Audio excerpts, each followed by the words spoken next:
Bonjour à toutes et à tous, soyez les bienvenus sur ma chaîne YouTube.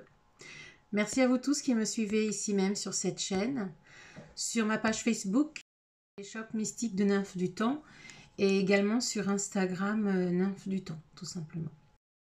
Avant de poursuivre, je fais juste une petite parenthèse, car il y aura très bientôt également une boutique en ligne où vous pourrez trouver des produits ésotériques, des pierres, entre autres, et plein d'autres merveilles. Je vous en reparlerai. Aujourd'hui, je voulais vous parler un petit peu des signes. Pas des signes astrologiques, mais des signes que nous recevons quotidiennement de l'au-delà. Quand nous y croyons, quand nous sommes ancrés, connectés, quand nous avons nos sens en éveil, nous sommes plus à même de percevoir ces signes qui nous viennent de nos guides et de nos êtres chers qui nous ont quittés. Il peut s'agir de petites choses toutes simples, comme une musique par exemple en lien avec cette personne que vous avez partagé ensemble, un animal qui traverse votre route ou qui vous apparaît dans une simple image à la télé, dans une pub par exemple. Il peut s'agir également d'un objet que vous cherchiez et que vous retrouvez, ou d'un objet que cette personne appréciait en particulier.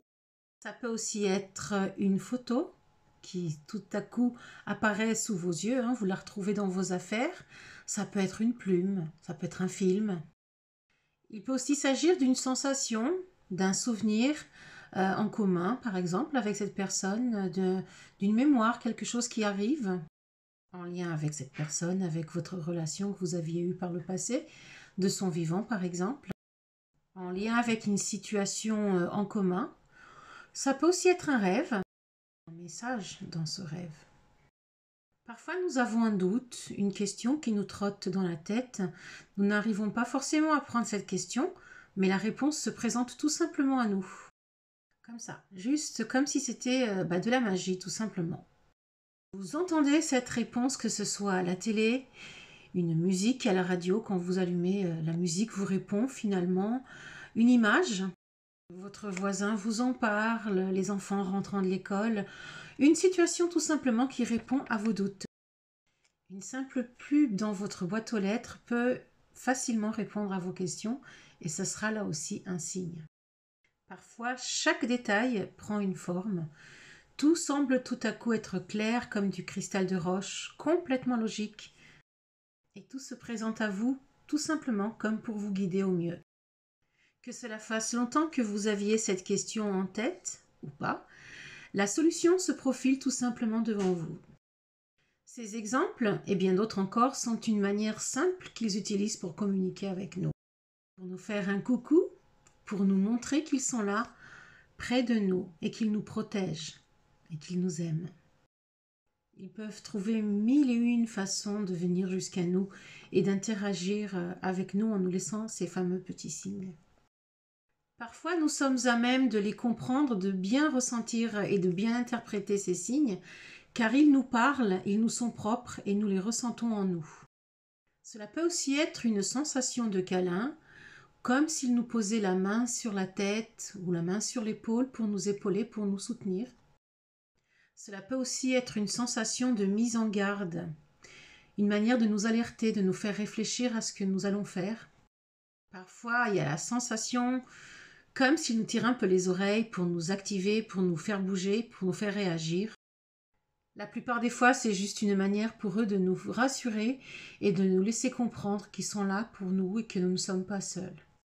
Ils nous aiment et sont là pour nous le faire savoir.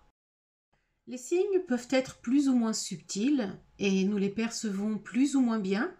Tout dépend de notre évolution, de notre éveil.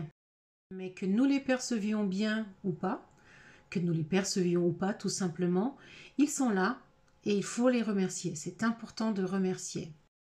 Rester respectueux envers eux, les remercier. Ça peut être par la pensée, ça peut être allumer une bougie, une prière, tout simplement dans le cœur en fait. Cela dépend de chacun de choisir sa propre méthode de les remercier, mais l'essentiel c'est d'être en accord avec vous-même et avec eux et dans le cœur. De toute façon, eux ils le savent, ils le sauront car ils se connectent à vous, ils ressentent ce qu'il y a dans votre âme, dans votre cœur, ils le sauront, mais remerciez-les quand même. Faites-leur quand même savoir que vous les remerciez, que vous appréciez leur aide.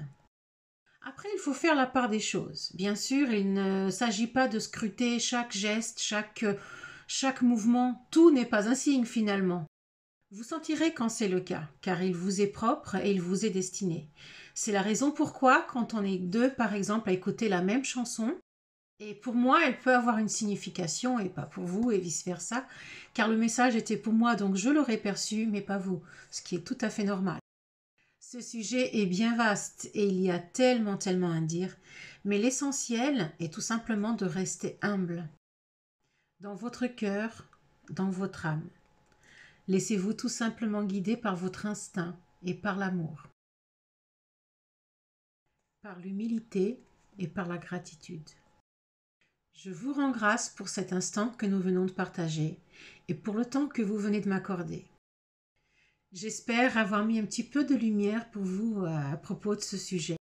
J'espère aussi que vous puissiez prendre autant de plaisir à regarder mes vidéos que celui que je prends en les préparant pour vous. Bonne continuation à vous tous. Merci, merci, merci. Et voilà, c'est tout pour aujourd'hui. N'hésitez pas à liker cette vidéo, à laisser des commentaires. N'hésitez pas non plus à partager et à vous abonner. Pour ma part, je vous dis à très vite pour de nouvelles vidéos. Merci, au revoir.